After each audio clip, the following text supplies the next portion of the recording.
මේ වීඩියෝ එකෙන් අද අපි ඔයාලට අරගෙන ආවේ බිත්තර දාලා හදපු රසම රස එළවලු සුප් එකක්. ඉතින් මේ වගේම තවමත් ඔයාලා අපේ YouTube channel එක subscribe කරලා නැත්නම් දැන්මම පල්ලෙහා තියෙන subscribe button එක ඔබලා ඊට එහා පැත්තේ තියෙන bell icon එක ඔබන්නත් අමතක කරන්න එපා.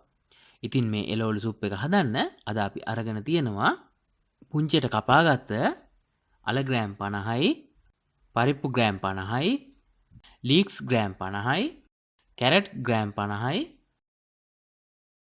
ගෝවා ග්‍රෑම් 50යි, ඒ වගේම වට්ටක්ක ග්‍රෑම් 50යි, බිත්තරයක්, ඒ වගේම රස අණුව, ලුණු, ගම්මිරිස්.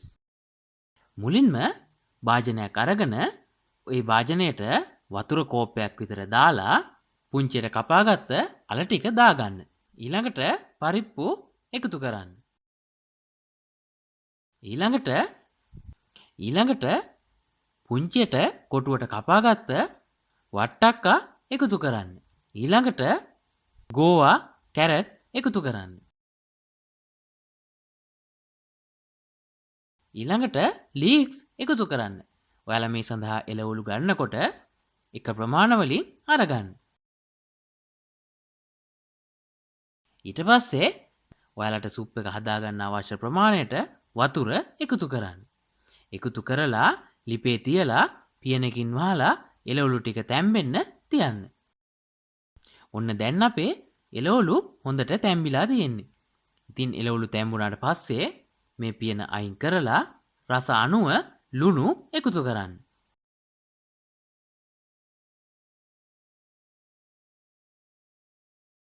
ඊළඟට ඔයාලට ඕනේ සැර ප්‍රමාණයට ගම්මිරිස් එකතු කරන්න.